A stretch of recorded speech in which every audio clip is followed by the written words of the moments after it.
نحمده ونصلي ونسلم على رسوله الكريم أما بعد فأعوذ بالله من الشيطان الرجيم بسم الله الرحمن الرحيم وقضى ربك ألا تعبدوا إلا إياه وبالوالدين إحسانا إما يبلغن عندك الكبر أحدهما أو كلاهما فلا تقل لهما أف ولا تنهرهما وقل لهما قولا كريما واخفض لهما جناح الذل من الرحمة وقل رب ارحمهما كما ربياني صغيرا ربكم أعلم بما في نفوسكم إن تكونوا صالحين فإنه كان للأوابين غفورا وآت ذا القربى حقه والمسكين وابن السبيل ولا تبذر تبذيرا إن المبذرين كانوا إخوان الشياطين وكان الشيطان لربه كفورا اللهم صل على محمد وعلى آل محمد كما صليت على إبراهيم وعلى آل إبراهيم إنك حميد مجيد اللهم بارك على محمد وعلى آل محمد كما باركت على إبراهيم وعلى آل إبراهيم إنك حميد مجيد دنیا میں اللہ پاک نے انسان کو جو پیدا کیا ہے اور بے شمار نعمتوں سے اور انعامات سے اور احسانات سے انسان کو نوازا ہے وَأَسْبَغَ عَلَيْكُمْ نِعَمَهُ ظَاهِرَةً وَبَاطِنًا ظاہر و باطن کامل طریقے سے آپ پر اللہ نے احسانات کیے جن کا کوئی شمار نہیں ہے وَإِن تَعُدُّوا نِعْمَةَ اللَّهِ لَا تُحْصُوهَا آپ شمار کریں گے تو ان کو شمار کر بھی نہیں سکیں گے گننا شروع کر دیں گے تو گن نہیں پائیں گے اتنی نعمتیں اللہ کی آنکھوں کی نعمت ہے ہاتھ کی نعمت ہے عقل کی نعمت ہے سمجھ کی نعمت ہے بصیرت کی نعمت ہے یہ ساری نعمتیں ہیں ان عظیم نعمتوں میں سے ایک نعمت والدین کی عظیم نعمت ہے اور ایک ایمان کے بعد اور عبادات کے بعد اللہ تعالیٰ کی اطاعت اور فرمانبرداری کے بعد والدین کی اطاعت اور والدین کی فرمانبرداری اور والدین کا مقام آپ کو حیرت ہوگی کہ جو لوگ قرآن پاک پر جن کی نگاہ ہے اور احادیث پر جن کی نگاہ ہے جو لوگ قرآن و سنت کو پڑھتے ہیں اور دیکھتے ہیں قرآن میں تقریباً 20 مقامات پر اللہ پاک نے جہاں اپنی عبادت کا حکم دیا ہے اس کے ساتھ ساتھ والدین کی اطاعت اور فرمان برداری ان کی خدمت گزاری کی اللہ پاک نے ساتھ ہی ذکر فرمایا ہے میرے جیسے ایک ناواقف آدمی کو کہیں الیاذ باللہ اس کا شبہ بھی نہ ہو جائے کہیں اللہ پاک اپنی اطاعت اور فرمان برداری میں والدین کو کہیں پارٹنر اور کہیں شریک تو نہیں بنا رہا ایسی بات تو ہے ہی نہیں ہے لیکن یہ کہ ان کی عظمت کو ظاہر کرنے کے لیے اور ان کی مقام کو ظاہر کرنے کے لیے اللہ پاک جن چیزوں کا مقام بیان کرتا ہے اور عظمت ظاہر کرتا ہے تو خصوصیت کے ساتھ ان کو اپنی طرف نسبت کرتا ہے یا قرآن و سنت میں اللہ پاک ان کو اپنے ساتھ ملاتا ہے آسمان و زمین یہ جو ساری کائنات ہے اور کائنات کے اندر بسنے والی مخلوقات ہیں یہ سارے کے سارے اللہ ہی کے ہیں للہ ما فی السماوات و ما فی الارض آسمان و زمین میں جتنے بھی مخلوقات ہیں یہ سب اللہ ہی کی ملکیت ہے اور مالک کی مرضی ان میں جس طرح وہ تصرف کرے میرا گھر ہے بھی آپ کا گھر ہے اور جتنے بھی زمین ہے زمین کے خطے ہیں وہ سب اللہ کی ملکیت ہے لیکن مسجد کی عظمت کو ظاہر کرنے کے لیے اللہ پاک نے میرے اور آپ کے گھروں سے ممتاز رکھنے کے لیے الگ کرنے کے لیے فرمائے وَأَنَّ الْمَسَاجِدَ لِلَّهِ مسجدیں خاص طور پر اللہ ہی کی ہے اللہ نے ان کی نسبت اپنی طرف کر دی بیت اللہ ہے وہاں اللہ نے اپنی طرف اس کی نسبت کر دی کہ بیت اللہ اللہ کا گھر ظاہر ہے کہ سب اللہ کی ملکیت ہے لیکن بیت اللہ کی عظمت کو اور مقام کو اور اہمیت کو ظاہر کرنے کے لیے اور عام مساجد کی عظمت کو ظاہر کرنے کے لیے اللہ پاک ان المساجد للہ کہتا ہے اسی طرح بالکل اللہ پاک جہاں پورے قرآن میں اپنی عبادت اور اپنی توحید کا حکم دیتا ہے تو اس کے ساتھ ہی اللہ پاک والدین کی اطاعت اور فرمان برداری کا ذکر کرتا ہے۔ وَإِذَا أَخَذْنَا مِيثَاقَ بَنِي إِسْرَائِيلَ، بنی اسرائیل سے پکا وعدہ ہم نے لیا، پہلے پارے میں فرمایا وَإِذَا أَخَذْنَا مِيثَاقَ بَنِي إِسْرَائِيلَ لَا تَعْبُدُونَ إِلَّا اللَّهَ، کہ اللہ کے علاوہ آپ کسی کی عبادت نہیں کریں گے، صرف اللہ ہی کی عبادت آپ کو کرنی ہوگی۔ وَبِالْوَالِدَيْنِ إِحْسَانًا، أَحْسِنُوا بِالْوَالِدَيْنِ إِحْسَانًا، اپنے والدین کے ساتھ نیک سلوک آپ کو کرنا ہوگا۔ آگے جا کر کے چوتھے پانچویں پارے میں فرمایا کہ وَاعْبُدُوا اللَّهَ وَلَا تُشْرِكُوا بِهِ شَيْئًا وَبِالْوَالِدَيْنِ إِحْسَانًا، اللہ کی عبادت کرو، اللہ کے ساتھ کسی کو پارٹنر اور شریک نہ بناؤ، وَبِالْوَالِدَيْنِ إِحْسَانًا، اور والدین کے ساتھ حسن سلوک کرو اور والدین کی اطاعت اور فرمان برداری کر لو۔ حضرت اقدس صلی اللہ علیہ وسلم سے صحابہ نے پوچھا کہ قیامت کب آئے گی، کون سی تاریخ کو آئے گی؟ 1500 سال کے بعد آئے گا یا 2000 سال کے بعد آئے گی؟ تو رسول پاک صلی اللہ علیہ وسلم نے فرمایا کہ میں تاریخ متعین تو آپ کو نہیں بتاتا، بتا بھی نہیں سکتا، لیکن مسئلہ یہ ہے کہ نشانیاں بتا دیتا ہوں۔ جیسے کہ آپ ڈاکٹر صاحب سے پوچھیں کہ ڈاکٹر صاحب یہ بندہ کب مرے گا، ڈاکٹر صاحب کہتا ہے کہ بھائی میں آپ کو تو یہ تو نہیں بتا سکتا کہ یہ کب مرے گا، لیکن اس کو جو کینسر کی بیماری لگی ہے، اب اس بیماری کی یہ بیماری اس اسٹیج پر پہنچ چکی ہے، اور جس اسٹیج پر اس کی بیماری پہنچ چکی ہے کینسر کی، تو ہمارا تجربہ یہ ہے کہ اس کے بعد بندہ بچتا نہیں ہے۔ ڈاکٹر اس طرح بتاتا ہے۔ تو رسول پاک صلی اللہ علیہ وسلم سے پوچھا کہ یہ کائنات کب تباہ ہوگی؟ قیامت کا مطلب تباہی ہے اور کیا ہے؟ آدمی جب مرتا ہے تو حدیث میں اس کو قیامت کہا گیا، من مات فقد قامت قیامتہ، جو آدمی مر جاتا ہے اس کی قیامت ہو گئی۔ آسمان و زمین جیسے بندے کی روح چلی جاتی، بندہ کسی کام کا نہیں ہوتا، یہ سورج اور یہ چاند، یہ تارے اور یہ پہاڑ اور یہ درندے، یہ دریا اور سمندر، ان سب کو اللہ جب غصے میں آئے گا تباہ کر دے گا۔ وَيَسْأَلُونَكَ عَنِ الْجِبَالِ فَقُلْ يَنسِفُهَا رَبِّي نَسْفًا، پہاڑوں کے بارے میں اللہ تعالیٰ اس طریقے پر ان کو اڑائے گا۔ وَتَكُونُ الْجِبَالُ كَالْعِهْنِ الْمَنْفُوشِ، جیسے دھنی ہوئی روئی کو جب صاف کرتے اور ڈنڈوں سے اس کو کوٹتے، آج کل تو مشینیں آ گئی، تو جس طرح روئی اڑتی ہے اللہ اس طرح پہاڑوں کو اڑائے گا۔ وَتَكُونُ الْجِبَالُ كَالْعِهْنِ الْمَنْفُوشِ، دھنی ہوئی روئی کی طرح پہاڑ ہوں گے۔ تو دنیا کی تباہی اور کائنات کی تباہی کب ہوگی؟ حضرت وہ تاریخ آپ ہمیں بتا دیں گے تاکہ ہم تیاری کر لیں۔ تو حضرت نے فرمایا کہ قیامت کی تاریخ تو نہیں بتاتا، بیماری بتا دیتا ہوں۔ اللہ اکبر۔ جیسے کینسر کی بیماری لگ گئی تو ختم، ہیپاٹائٹس سی اور بی کی کچھ مختلف اسٹیج ہے، جب جگر کام کرنا چھوڑ دیتا ہے تو پھر ختم۔ فرمایا قیامت چونکہ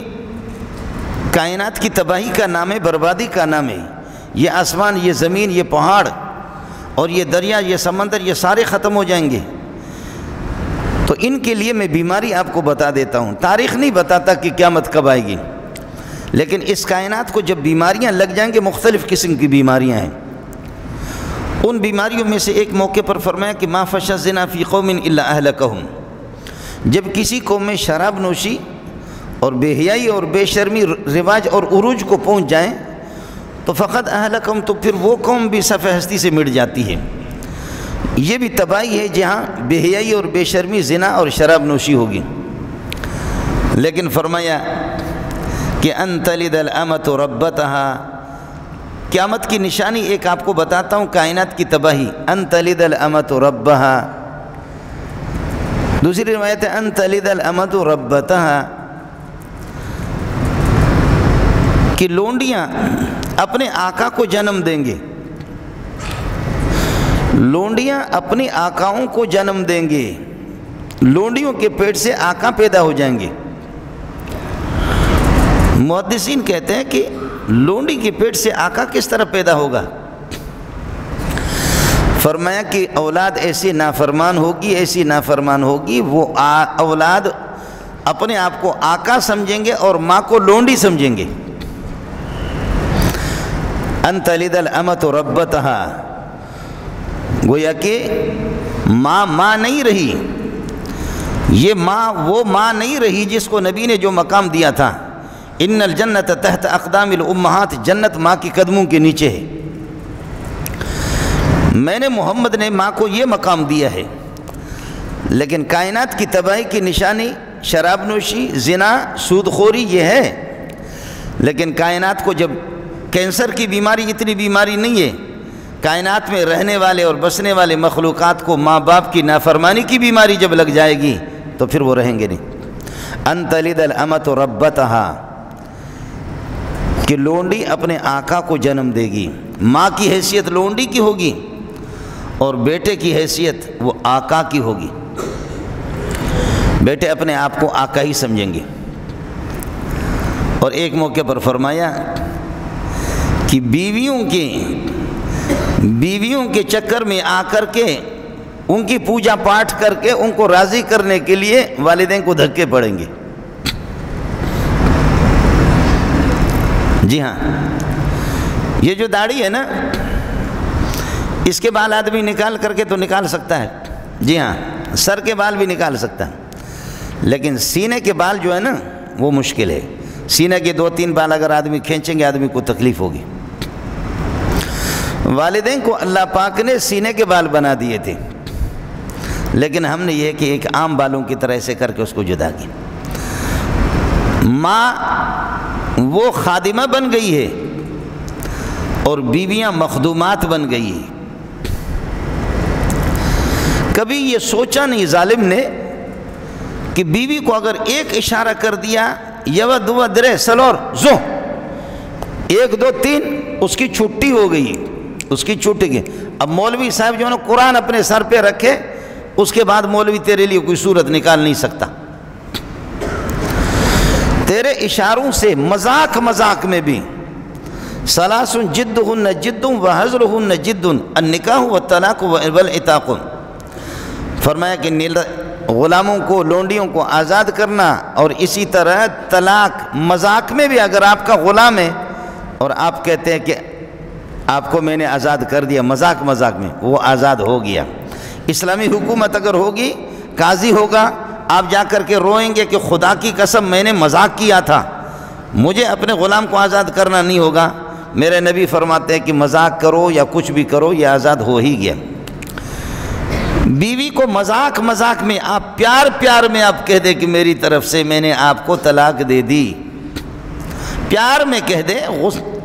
جو لوگ یہ طلاق دیتے ہیں نا، تو طلاق دینے کے بعد ہمیں فون کرتے ہیں، مولوی صاحب میں نے طلاق دیا مذاق میں، تو ہم کہتے بھئی طلاق پڑ گئی۔ مولوی صاحب خدا کی قسم ارادہ بھی نہیں تھا، نیت بھی نہیں تھی۔ ارے بابا طلاق پڑ گئی، مولوی صاحب مذاق کیا۔ اور کبھی کہتے ہیں کہ غصے میں طلاق دی۔ جی، پیار کی طلاقیں بھی ہوتی ہے اور غصے کی بھی ہوتی ہے۔ طلاق تو کلاشنکوف کی گولی ہے اور G3 کی گولی ہے۔ آپ سورہ اخلاص پڑھ کر کے اور مولی منظور کو ماریں گے تب بھی مولی منظور ڈھیر ہو جائے گا، اور اگر آپ بغیر وضو کے بھی مار دیں گے، بغیر سورہ اخلاص کے مولی منظور ڈھیر ہی ہو جائے گا۔ طلاق اسی طرح ہے، خوشی میں دے دو، غمی میں دے دو، غصے میں دے دو، طلاق پڑھ ہی جائے گی۔ یہ اندازہ نہیں لگایا کہ بیوی کی حیثیت یہ ہے، بیوی کی حیثیت یہ ہے کہ جیسے مذاق میں آپ نے کہا طلاق چھٹی، لیکن والدین کو کروڑوں مرتبہ طلاق دے دو، تیری طلاق سے ان کو طلاق نہیں پڑے گی۔ والدین کا رشتہ اس طرح ہے کہ مولوی صاحب اس کو توڑ بھی نہیں سکتا۔ آپ کے ان جملوں سے والدین کا رشتہ ٹوٹے گا نہیں، دے دو طلاق جتنے۔ ہم لوگ اس مقام پہ پہنچے ہیں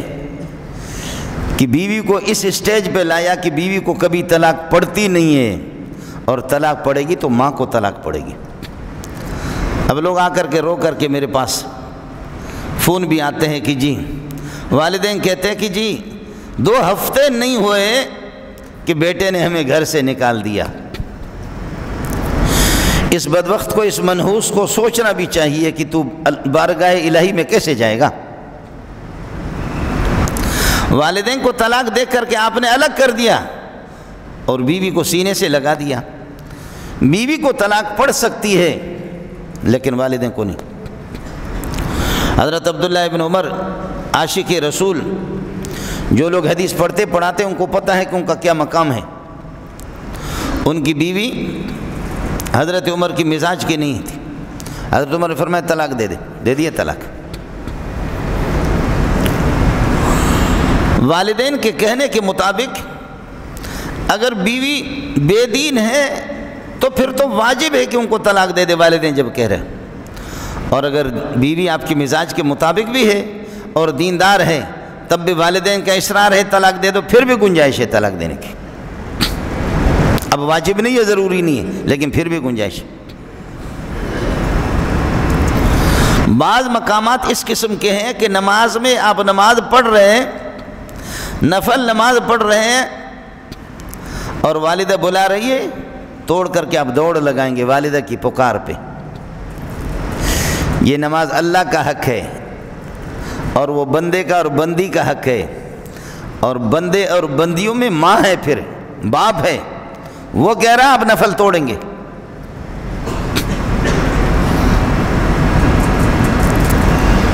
جی ہاں، یہ اس کا مقام ہے۔ تو رسول پاک صلی اللہ علیہ وسلم نے فرمایا کہ یہ تو میں نہیں بتا سکتا، اور میرے رب نے بھی مجھے یہ نہیں بتایا کہ متعین تاریخ آپ کو بتا دوں کہ قیامت کب آئے گی، لیکن نشانی بتا دیتا ہوں۔ جب کینسر کی بیماری لگ جاتی ہے تو بندہ ڈھیر ہو جاتا ہے، اور اس کائنات کی تباہی کے لیے سب سے بڑا کینسر وہ والدین کی نافرمانی ہے۔ والدین کی جب نافرمانی کریں گے، ماں کی حیثیت لونڈی کی ہو جائے اور بیٹا آقا بن جائے، ان تلد الامۃ ربتہا، لونڈیاں اپنے آقا کو جنم دے، تو سمجھ لینا کہ قیامت آ گئی۔ ہمارے دادا جی تھے حاجی جمعہ خان، تو میں بھی مذاق کرتا ہوں، وہ بھی،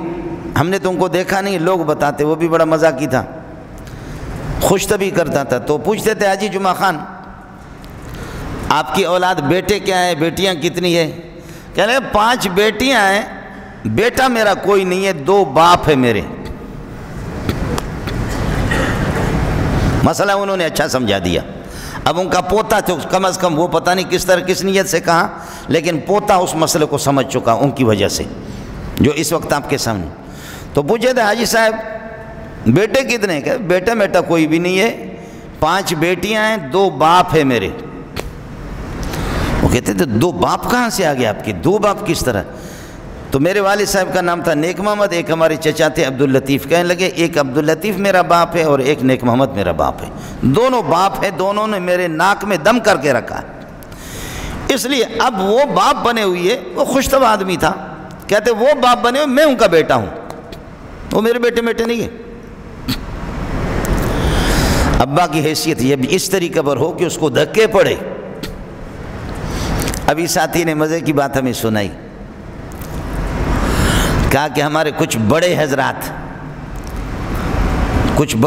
ان کو بات اس طرح سمجھ میں آ گئی کہ امریکہ گئے، اور امریکہ میں کچھ والدین نے یہ بھی بیان کیا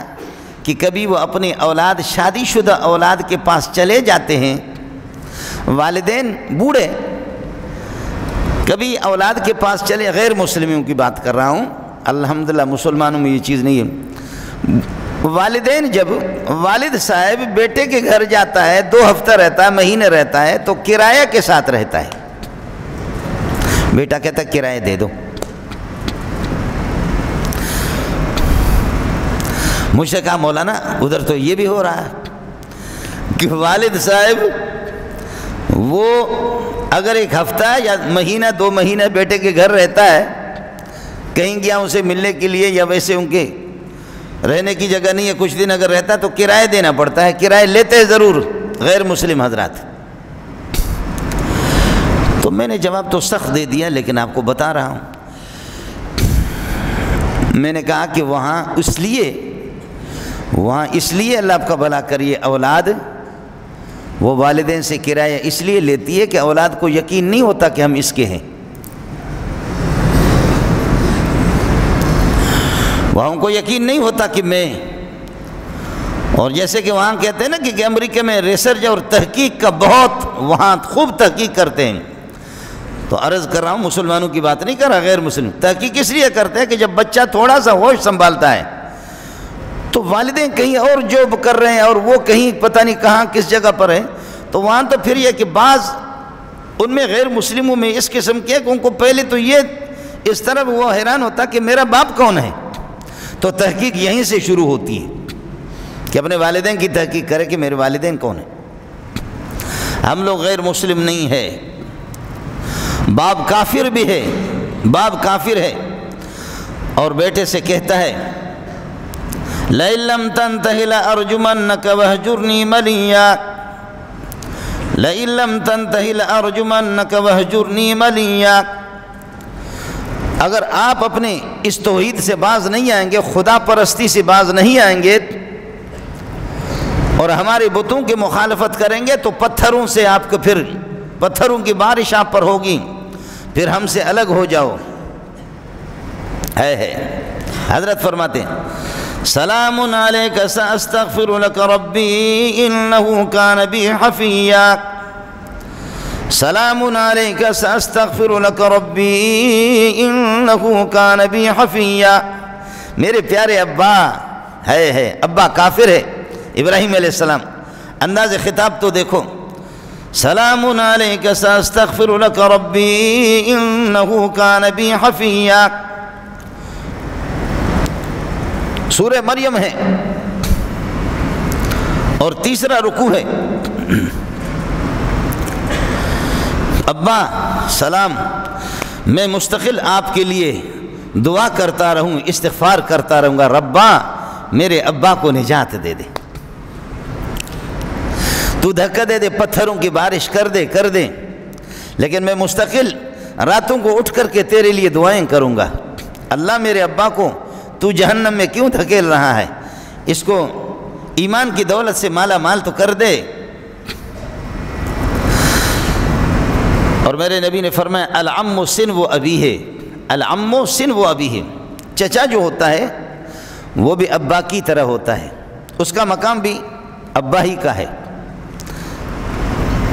ابا کی موجودگی میں بھی چچا واجب الاحترام ہے، قابل احترام ہے، لیکن اگر ابا چلا جائے تو وہ بھی ابا۔ اور بڑے بھائی کے بارے میں فرمائے حق کبیر الاخوۃ علی صغیرہم کحق الوالد علی ولدہ، بڑے بھائی کا حق چھوٹوں پر اس طرح ہے کہ وہ بڑا بھائی ان کا ابا ہے۔ واہ واہ سبحان اللہ۔ یہاں جتنے بڑے بیٹھے ہوئے اپنے چھوٹے بہن بھائیوں کے بارے میں سوچیں کہ میرا اور آپ کا ان کے ساتھ برتاؤ کیا ہے۔ جب آپ بڑے ہیں، آپ سے چھوٹی بہنیں ہیں اور آپ کے چھوٹے بھائی ہیں، تو آپ نے اپنے اس منصب کو کبھی سمجھا کہ مجھے کیا منصب اللہ نے دیا ہے، اللہ کے نبی نے مجھے کیا منصب دیا ہے۔ منصب کے اپنے تقاضے ہوتے، وزیر اعظم کے مناصب کے اپنے، وزارت عظمیٰ کے اپنے تقاضے ہیں، صدر صاحب کے عہدے کے الگ تقاضے، امام صاحب کے مصلی پہ کھڑا ہوتا اس کے الگ تقاضے۔ آپ کو تو باپ کہا جا رہا ہے، تو پھر چھوٹوں کے ساتھ آپ کا معاملہ کیا ہونا چاہیے، اس کے ساتھ آپ ان کے ساتھ کیا برتاؤ کریں گے۔ حق کبیر الاخوۃ علی صغیرہم کحق الوالد علی ولدہ۔ اور چچا کے بارے میں فرمایا العم سن و ابیہ، چچا ابا ہی کی طرح ہے، وہ ابا کی مثل ہے، ابا ہی کی طرح ہے۔ سبحان اللہ۔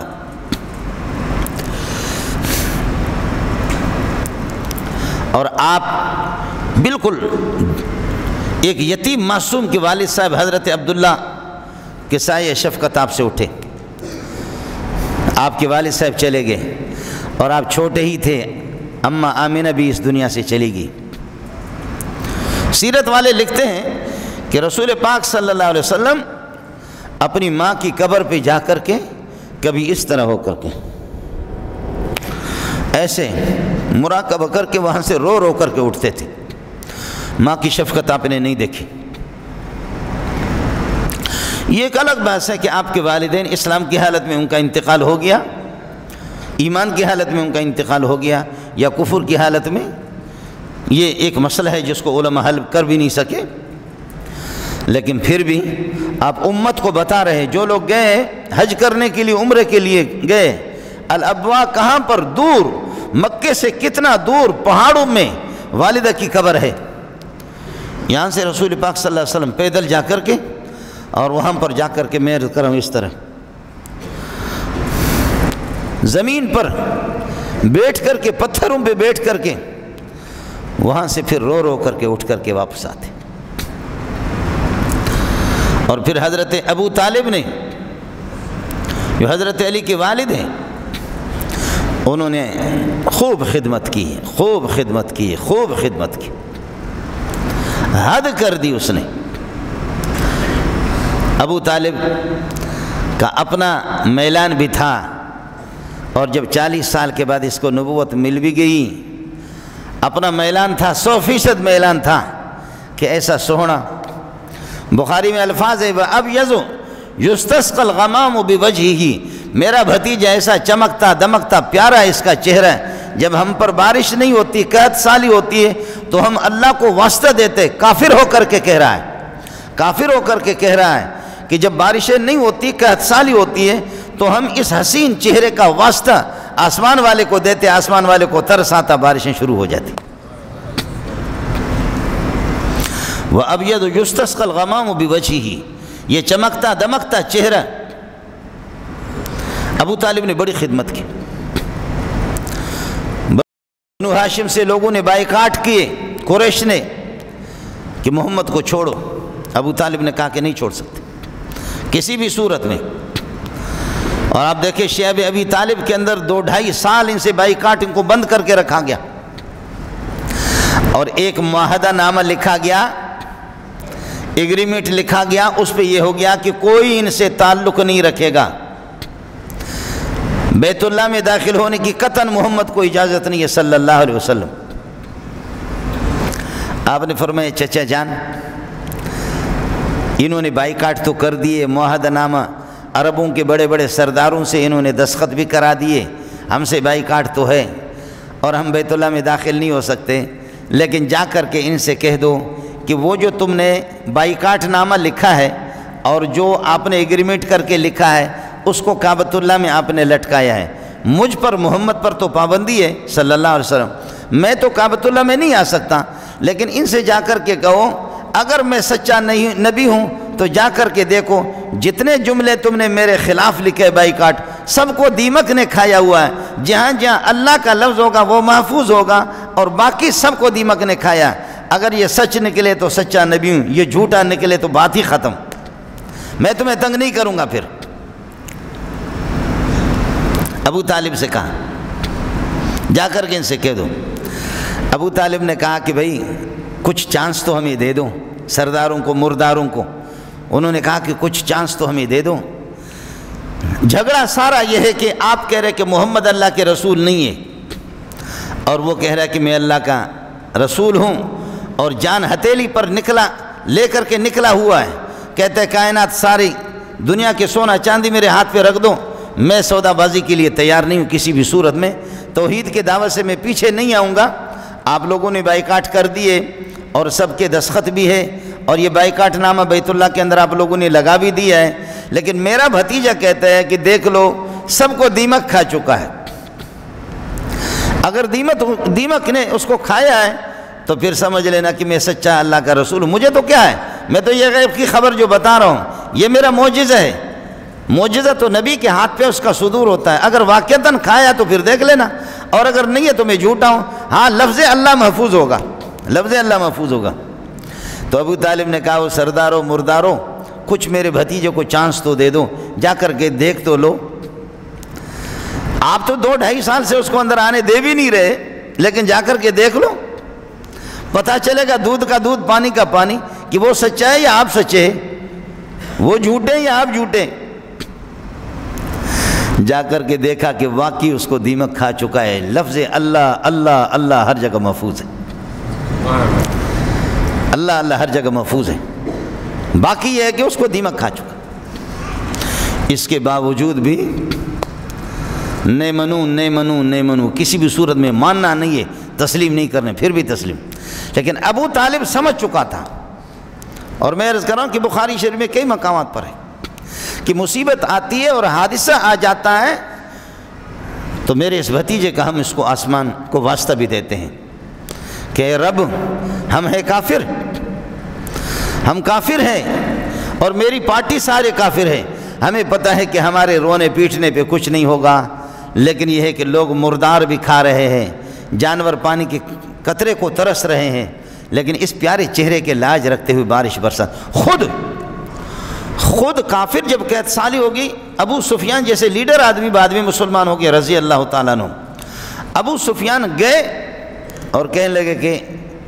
اے محمد، وہ رسول اللہ تو نہیں کہہ رہا ہے، اے محمد دیکھ لے اختلاف ہمارا اور آپ کا اپنی جگہ پر ہے، آپ ہمارے دشمن ہم آپ کے دشمن، لیکن قومیت بھی تو کوئی چیز ہے نا، آپ جس سوسائٹی میں پیدا ہو چکے ہیں، جس علاقے میں، اس کا تو لاج رکھو نا، اس کا تو کچھ لحاظ کرو۔ آپ کی قوم مر رہی ہے قحط سالی کی وجہ سے، مکے میں ہوتا کہ اب بھی جا کر کے دیکھو، شام سے سفر کر کے جا کر کے بکریاں لے جا کر کے بیچ کر کے کچھ وہاں سے یہ دانہ گندم خرید کر کے آتے تھے، ان کے پاس تو کچھ بھی نہیں، مال مویشی پر گزارا ہے، لیکن مال مویشی بھی نہیں، کچھ بھی نہیں، مال مویشی کہاں رہیں گے کہ جب پانی نہیں ہے، گھاس نہیں ہے، کچھ بھی نہیں ہے، اور پیٹ ایسا خالی ہوتا تھا کہ مردار بھی کھاتے تھے، اور پرانی ہڈیاں وہ بھی چوس لیں، وہ بھی کھائیں، اور پھر جب پیٹ میں کچھ نہ ہو تو پھر کیا، جب پیٹ میں کچھ نہیں ہے، نہ دماغ کام کر رہا، نہ ہاتھ کام کر رہے، نہ پاؤں کام کر رہے، ایسے آسمان کو دیکھتے تھے تو دھواں ہی دھواں ان کو نظر آتا تھا، جو قرآن میں 25ویں پارے کے اندر اللہ آپ کا بھلا کریے کہ 25ویں پارے کے اندر سورہ دخان ہے، دخان کا معنی دھواں ہے، جب کھائیں گے کچھ نہیں تو پھر کیا ہوگا، نہ کھانے سے بھی آدمی کا دماغ پھر کسی سٹیج پہ ختم ہو جاتا ہے، اور زیادہ کھانے سے بھی مست ہوتا ہے، پھر رب سے ٹکراتا ہے، جیسے کہ ہم لوگ زیادہ کھا کر کے نا پھر قرآن کے ساتھ ٹکر، نبی کے ساتھ ٹکر، رسول کے ساتھ ٹکر، دین کے ساتھ ٹکر، بس پھر تو ہم بہت، آپ نے دیکھا نا کہ بکرے کو زیادہ کھلاتے نا، بکرا، اب مولوی صاحب یہ کہ قربانی میں 3-4 دن کے بعد انشاءاللہ بکرے کٹیں گے، ہم لوگ پہلے سے جا کر کے گھروں پہ رسید دیتے کہ بابا یہ بکرا کٹے گا، اس کی کھال جامع صدیقے میں دے دینا۔ انہوں نے پہلے مولوی صاحب سے کھال کا وعدہ کیا، ہمسایہ کہتا ہے کہ بکرا آپ کا بڑا تکڑا ہے، بھائی 1-2 کلو گوشت ہمیں دے دینا، دوسرا ہمسایہ کہتا ہے کہ مجھے دے دینا، لیکن بکرا ماشاءاللہ اتنا مست ہے کہ اس کو اتنا کھلایا، بادام پستہ کھلایا، مالک آ کر کے بابا کر کے اس کو ٹکر مارا، اور ادھر سے اس کے بچے کو مارا، ادھر سے اس کی بیوی کو مارا، اس طرح ٹکر مار کر کے اللہ آپ کا بھلا کرے، سارے گھر والے ہنستے ہیں، کہتے کہ جانور ہوتا ہے، جانور کتنا بے وقوف ہے، ابھی تو 3 گھنٹے باقی رہ گئے، 2 گھنٹے باقی رہ گئے اس کے اللہ آپ کا بھلا کرے کٹنے میں، لیکن اس کو پتہ نہیں اپنی موت کا، اس طرح ٹکر مار رہا ہے۔ ہم اس بکرے سے بڑے بے وقوف ہیں، ہم نے بھی جس طرح اس بکرے کو آپ ذبح کریں گے، اسرائیل سب کو ذبح کرے گا، میں قسم کھا کے کہتا ہوں۔ آپ بات سمجھ رہے ہیں؟ جیسے وہ بکرا میرے اور آپ کی نگاہوں میں وہ بے وقوف ہے، تو ہم بھی اسرائیل علیہ السلام کے، حضرت ملک الموت علیہ السلام کے ہم بھی بکرے ہیں، کوئی ہم میں سے کسی کو معمولی وہ 8 روپے پہ 10 روپے پہ بھی قتل، اس کی ایک چائے بھی نہیں آتی، نسوار کی پوڑی پہ بھی قتل، پان پر بھی قتل، جھگڑا ہو گیا پان پر بھی قتل، سگریٹ پہ بھی قتل، جی ہاں، ظاہر ہے کہ یہ وہ مستی ہے، اتنا ہم نے زیادہ کھایا ہوا، اس کو ٹکر، تو جیسے ہم بکرے کے بارے میں کہتے ہیں وہ بیوقوف، پتہ ہی نہیں ہے 2 گھنٹے کے بعد تجھ نے کٹنا ہے، تو ہم بھی جہاں اللہ سے بھی ٹکر، اللہ کو بھی ٹکر لگانے کی کوشش کرتے ہیں، دین کو ٹکر، دین سے بھی ٹکر، اللہ سے ٹکر، نبی سے ٹکر، تو اسرائیل علیہ السلام بھی ہنستا کہتے ہیں واہ میرے بکرو واہ، تم تو اس بکرے سے بھی زیادہ بیوقوف ہو، مارو ٹکر تمہارا کام کر دوں گا، میرا ٹکر لگے گا تو انشاءاللہ اٹھ بھی نہیں پاؤ گے۔ ان کو دھواں نظر آتا تھا، اس موقع پر ابو سفیان جیسے لیڈر آدمی، سردار آدمی آگے کہنے لگے کہ پیارے محمد آپ ہمارے مخالف، ہم آپ کے مخالف ہیں، لیکن ہم اس بات کو سمجھتے ہیں کہ جو ہمیں یہ جو مصیبت ہم پر آ گئی ہے، یہ جو سلسلہ ہے،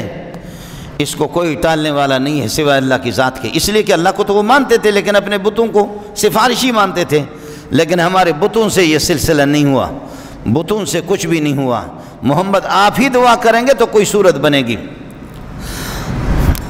اور پھر اللہ نے ان کی دعا کو نقل بھی کیا ہے 25ویں پارے کے اندر، ربنا اکشف عنا العذاب انا مؤمنون، ربنا اکشف عنا العذاب انا مؤمنون۔ یہ جو قحط سالی کا عذاب ہم پر آ چکا ہے، اے اللہ اس کو ہٹا دے، اے اللہ ہٹا دے، ہم ایمان لائیں گے، ہم ایمان لائیں گے۔ ہمارے بعض حضرات ایسے ہوتے ہیں سبحان اللہ، یہ جو لوگ عملیات جنات منات کا کام کرتے ہیں نا، میں ان کو کہتا ہوں شاباش ہے، تم اچھا کرتے ہیں، سمجھے۔ بعض ایسے ایسے بدماشوں کو دیکھا قسم خدا کی کہ ان کو تبلیغ والے غریب سمجھائیں، مولوی سمجھائیں، قرآن سمجھائیں، ان کو کچھ بھی نہیں ہوتا، لیکن کوئی جن من آ کر کے ان کو چڑھتا ہے نا، کوئی جن ان کی کسی کی بیٹی کو کسی کے بھائی کو ایسا منہ پھاڑتا ہے، تو پھر جا کر کے مولوی بعض ہوشیار ہوتے ہیں، یار اس پہ دم پڑو، مولوی جب دم پڑتا ہے تو وہ ٹھیک ہو جاتا ہے، لیکن بعض مولوی ماشاءاللہ اللہ ان کو جزائے خیر دیں، کہتے دیکھو اب نمازوں کا اہتمام کرو گے آپ اور یہ جس نے لایا، آپ اور یہ اہتمام کریں گے، نہیں کریں گے تو اس سے بڑی مصیبت آئے گی۔ ماشاءاللہ پھر داڑھی رکھنا بھی شروع کر دیتے نمازوں میں بھی۔ اللہ ان جنات کو جزائے خیر دے، اس طرح چڑھتے رہیں یہ بھی، اللہ پاک ان جنات کو جزائے خیر دے اس طریقہ پر، یہی ورنہ تو یہ ہے کہ یہ قوم تو سدھرنے والی نہیں ہے۔ لاتوں کی بھوت بات کیا ہے، لاتوں کی بھوت باتوں کے کہاں مانیں گے، ان کو تو لات ہی چاہیے۔ اب جب کہ ان پر یہ حالت آ گئی تو ربنا اکشف عنا العذاب انا مومنون، اللہ اس عذاب کو ٹال دے، ہم ایمان لائیں گے۔ لیکن اللہ نے ان کی تشخیص کر کے پہلے بتایا، اے محمد تیرے ساتھ بھی دھوکہ، میرے ساتھ بھی دھوکہ، انا لہم الذکری وقد جاءہم رسول مبین، ایک کھلا نبی ان کے پاس آیا ہے، اس کے معجزات بھی ہے، یہ کہاں نصیحت حاصل کریں گے۔ انا کاشف العذاب قلیلا، تھوڑے زمانے کے لیے میں اللہ عذاب کو ہٹا دیتا ہوں، محمد کی دعاؤں سے بارش بھی برساتا ہوں، لیکن مجھے رب کو پتہ ہے انکم عائدون الی کفرکم، تم واپس کافر، تم میں کوئی فرق نہیں پڑے گا، ایسے ڈھیٹ ہو، اس قسم کے چیٹر ہو، مجھے معلوم ہے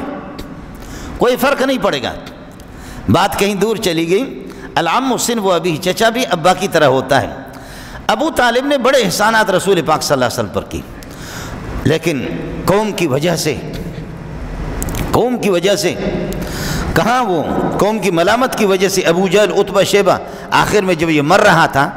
ابو طالب، تو رسول پاک صلی اللہ علیہ وسلم تشریف لائے، نہایت درد مندانہ انداز میں فرما رہے کہ یا عمِ قل لک کلمۃ احاج لک بہا عند اللہ، اے میرے چچا آہستہ آہستہ کہہ دے لا الہ الا اللہ محمد رسول اللہ، تو نے احسانات کی حد کر دی، تیرے اخلاق کا کیا کہنا، میں نے والدین کے سایہ کو تو دیکھا نہیں، نہ عبداللہ کو دیکھا، نہ اپنی والدہ آمینہ کو دیکھا، یہ چلے گئے، آپ نے مجھے ماں باپ کی طرح آپ نے مجھے وہ شفقتیں دیں، میرا محمد کا دل بھی جلتا ہے کہ آپ کسی طرح جہنم میں نہ جائیں۔ لیکن قرآن نے بھی بتا دیا 20ویں پارے میں سورہ قصص میں، انک لا تہدی من احببت، مرضی تیری نہیں چلے گی، چاہت تیری نہیں چلے گی، چاہت وہی ہے جو اللہ کی ہوگی، آپ جو چاہیں اس طرح نہیں ہوگا، ولیکن اللہ یہدی من یشاء، اللہ جس کو ہدایت اس کے مقدر میں نہیں ہے۔ اور وہ خود وہ گا کر کے کہتا ہے وَلَقَدْ عَلِمْتُ بِأَنَّ دِينَ مُحَمَّدٍ وَلَقَدْ عَلِمْتُ بِأَنَّ دِينَ مُحَمَّدٍ مِّنْ خَيْرِ أَدْيَانِ الْبَرِيَّةِ دِينًا لَوْلَا الْمَلَامَةُ أَوْ حِزَارُ مَصَبَّةٍ لَوَجَدْتَنِي بِذَاكَ سَمْحًا مُّبِينًا، میں اللہ کی قسم کھا کے کہتا ہوں کہ ساری کائنات کے دینوں میں سے، ان کے مذاہب میں سے سب سے اچھا مذہب، سچا مذہب میرے بھتیجے محمد کا ہے۔ یہ ان کے اپنے اشعار ہیں، شاعر تو تھے۔ وَلَقَدْ عَلِمْتُ بِأَنَّ دِينَ مُحَمَّدٍ مِّنْ خَيْرِ أَدْيَانِ الْبَرِيَّةِ دِينًا، ساری کائنات کے مذاہب چاہے وہ عیسائیت ہو یا وہ یہودیت ہو، سب سے اچھا سچا مذہب میرے بھتیجے کا ہے۔ لیکن کہہ رہا ہے کہ بیٹا لولا الملامۃ او حزار مصبۃ لوجدتنی بذاک سمحا مبینا، میرے پیارے بیٹے اگر قوم کی ملامت کا اندیشہ نہ ہوتا، تانہ زنی کا اندازہ نہ ہوتا، کہ وہ مجھے اس کا اندیشہ نہ ہوتا کہ وہ مجھے تانہ زنی کریں گے تو میں ایمان لاتا، لیکن بیٹا اور ابو جہل بیٹھا ہوا ساتھ، اور امیہ ساتھ بیٹھا ہوا کہتے اترغب عن ملت آبائک اترغب عن ملت آبائک اترغب عن ملت آبائک، تم اپنے آباء و اجداد ابو طالب کو کہتے عبد المطلب کے، اس کے دین کو چھوڑتے ہو، فلاں کے دین کو چھوڑتے ہو، فلاں کے دین کو چھوڑتے ہو۔ تو آہستہ میرا نبی کہہ رہا ہے کلمہ پڑھ، اور وہ کہہ رہے اپنے آباء و اجداد کے طریقوں کو چھوڑو گے رسوائی تیری ہوگی۔ اس نے کہا انا علی دین آبائی، میں اپنے آباء و اجداد کے دین پر، اسی پر روح چلی گئی۔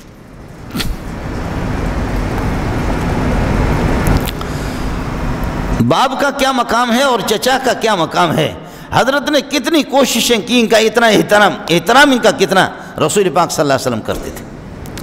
میں عرض یہ کر رہا تھا، میرے نبی نے فرمایا قیامت کی تاریخ متعین تو نہیں بتاتا، لیکن کیا اس کے لیے قیامت اور کائنات کی تباہی کے لیے سب سے بڑی بیماری، سب سے بڑا کینسر، فرمایا والدین کی نافرمانی ہے۔ والدین کی نافرمانی ہے۔ والدین کو لوگ اپنی بیویوں کو راضی کریں گے لیکن والدین کو ناراض کریں گے۔ بیوی کے کہنے پر، والدین کے کہنے پر بیوی کو طلاق نہیں دیں گے، بیوی کے کہنے پر والدین کو طلاق دیں گے۔ والدین کو طلاق پڑتی نہیں ہے، البتہ دھکے پڑتے ہیں ان کو۔ والدین کو طلاق پڑتی نہیں ہے، ان کو دھکے پڑتے ہیں۔ اور جب والدین کی نافرمانی ہوگی اور شراب نوشی عام ہوگی تو پھر سمجھ لینا۔ صحابی آ گیا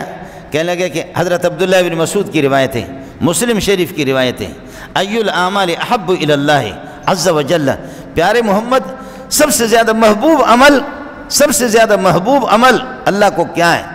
سب سے زیادہ پسندیدہ عمل اللہ کی نگاہ میں کیا ہے؟ فرمایا الصلاۃ علی مواقیتہا، نمازوں کی پابندی کرنا، وقت کے اندر نماز کا اہتمام کر لینا۔ قال ثم ماذا، اس کے بعد فرمایا بر الوالدین بر الوالدین بر الوالدین، والدین کی فرمان برداری، والدین کی۔ قال ثم ماذا، قال الجہاد فی سبیل اللہ، اس کے بعد جہاد فی سبیل اللہ۔ یہ والدین کا مقام بنائے۔ اس لیے جب جہاد فرض کفایہ ہو، جہاں جہاد شروع ہو، کافروں سے مقابلہ ہو، قرب و جوار کے مسلمان خود وہ مقابلہ کر سکتے ہیں اور ان کی پوزیشن اتنی ہے، تو پھر اگر کوئی بیٹا جہاد پہ جانا چاہتا وہ نہیں جا سکتا۔ والدین کی اجازت ضروری، لازم اور واجب ہے۔ ہاں اگر مسلمان قرب و جوار کے کوئی کافر ملک مسلمانوں کے ملک پر حملہ آور ہوتا ہے اور وہ مسلمان کفایت نہیں کر سکتے، تو پھر ایسے موقع پر تمام مسلمانوں پر، ساتھ والوں پر اس طریقے پر جہاد واجب ہوگا۔ ایسے موقع پر اگر والدین بیٹے کو اجازت نہ دے جہاد کی تو وہ جا سکتا ہے، لیکن جہاد پہ بھی نہیں جا سکتا، عام حالات میں نہیں جا سکتا۔ جیسے کہ ہوتا ہے کہ فلسطین والے اگر خود ہمت کرے وہ کافی ہے یہودیوں کے لیے، جیسے کہ افغانستان میں بابا امریکہ آ گیا تو ان کا پیغام یہاں آتا رہتا ہے، وہ کہتا ہے کہ بابا تم لوگ تکلیف نہ کرو، طالبین کہتے ہیں کہ ہم خود کافی، ہماری کالی پگڑی کافی ان کے لیے۔ جاتے ہیں لوگ، مسلمان جاتے ہیں، مختلف ملکوں سے جاتے ہیں، لیکن اگر ہنگامی حالت ہوتی ہے تو یہ ایک الگ مسئلہ ہے، ورنہ یہ کہ اللہ آپ کا بھلا کرے، وہ کہتے ہیں ہم خود کافی ہیں۔ والدین کی اجازت کے بغیر عام حالات میں جہاد جیسا اہم فریضہ ہے، اس فرض کی ادائیگی کے لیے بھی اولاد نہیں جا سکتی، والدین کی اجازت ضروری۔ والدین مل کر کے ایک جگہ وہ کہتے ہیں کہ میں ادھر شادی کرنا چاہ رہا ہوں، ماں باپ دونوں کے دونوں کہتے ہیں کہ نہ کر، کسی مسئلے میں چاہے وہ شادی ہے یا کوئی مسئلہ، اس مسئلے کو نہ کر، بالکل اس کے لیے ناجائز ہے، نہ کرے، اور ہے بھی وہ کوئی ضروری، کوئی فرض اور واجب بھی نہیں ہے۔ اور والدین دونوں متفق ہو جائیں کہ بیٹا یہ آپ کو کرنا ہے، اور وہ شرع ناجائز نہیں ہے، ان پر لازم اور واجب ہے کرنا ہے۔ لیکن والدین کی آپس میں لڑائی ہو جائے، باپ کہتا ہے کہ یہ کرو، ماں کہتی ہے کہ یہ کرو، باپ کہتا ہے کہ یہ کرو، ماں کہتی ہے کہ یہ کرو، تو اس موقع پر ماں کا مرتبہ اگرچہ زیادہ ہے لیکن بات ابا کی ماننی ہے۔ اس کی وجہ ہے کہ عقل مردوں کے پاس ہوتی ہے، خواتین کے پاس اتنی سمجھ نہیں ہوتی۔ ہماری حکومتوں کو اللہ جزائے خیر دے، انہوں نے خواتین کو بڑا مقام دیا ہے، بس صرف اب ان کا نام ہی بیوی ہے، حقیقت میں وہ شوہر ہے، اور شوہر اللہ آپ کا بھلا کریے کہ کیا حقیقت میں وہ بیوی بنے ہوئی۔ بہت بڑا مقام خواتین کو، ماؤں کو، بہنوں کو، بیٹیوں کو نبی نے مقام نہیں دیا، یہ لوگ مقام دے رہے ہیں۔ ہمارے اچھے اچھے بل پاس ہوں گے وہ اسی بنیاد پر خواتین کے حقوق کے لیے، سمجھے؟ نبی نے حق نہیں دیا کہ ان الجنت تحت اقدام الامہات، جنت ماں کے قدموں کے نیچے، اس سے بڑھ کر کے میری ماں کو اور مقام چاہیے جو ہماری حکومتوں سے وہ مقام اس کو ملے گا، اس سے بڑھ کر کے میری بہنوں کو کوئی اور مقام چاہیے کہ ان الجنت تحت اقدام الامہات۔ اماں رابعہ بصریہ کو کسی نے کہا اماں جی، کہا جی بیٹا، کہا اماں جی 1.25 لاکھ انبیاء سارے مرد آئے ہیں، کوئی خاتون کبھی نبیانی بن کر کے کائنات میں نہیں آئی ہے۔ تو اماں جی سے اندازہ لگا تمہاری کوئی حیثیت نہیں ہے خواتین کی، نبی جتنے آئے 1.25 لاکھ انبیاء مرد آئے، خاتون کبھی نبیانی بن کر کے نہیں آئی۔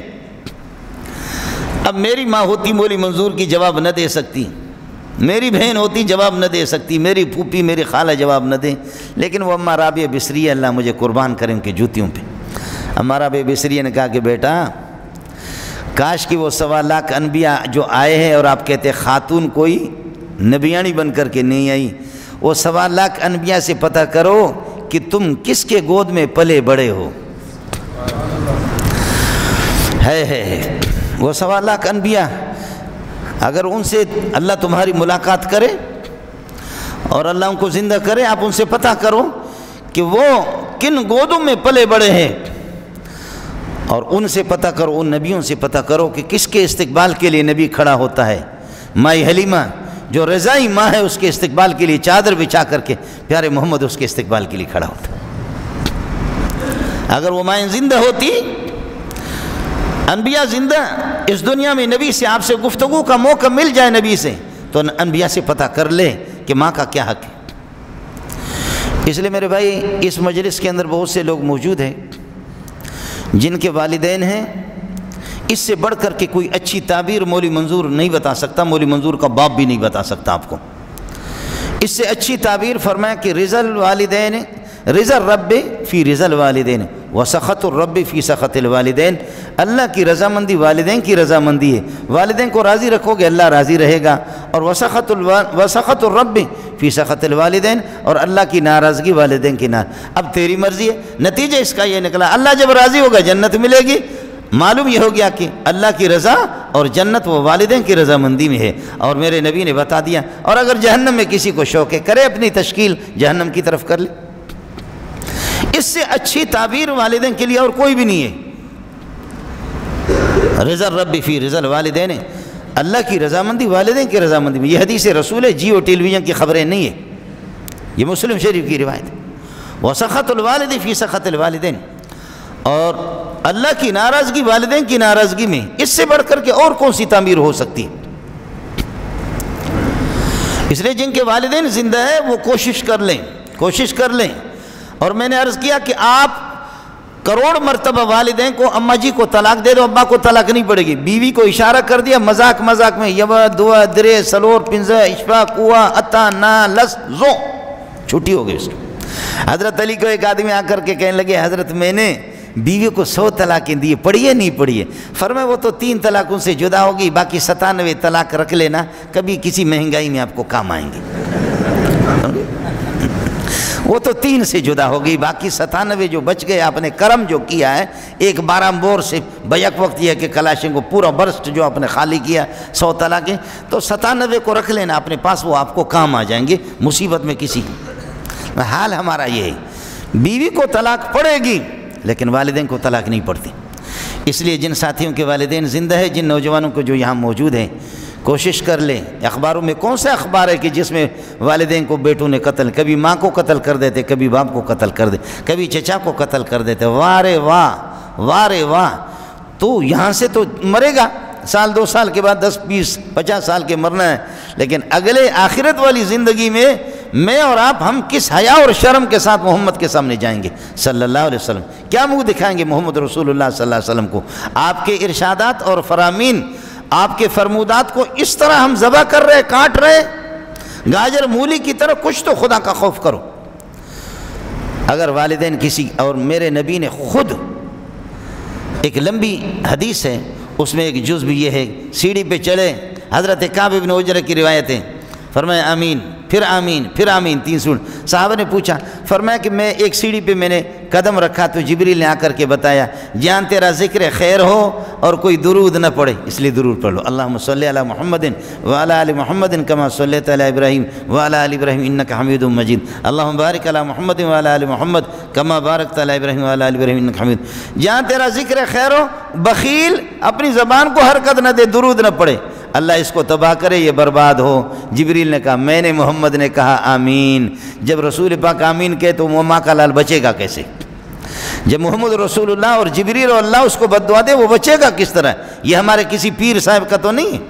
اس کی بد دعا نہیں ہے۔ اور فرمایا کہ دوسرا، رمضان کے مہینے آ جائے اس کی مغفرت نہ ہو جائے، وہ گریہ وزاری کر کے اللہ کی طرف رجوع نہ کرے،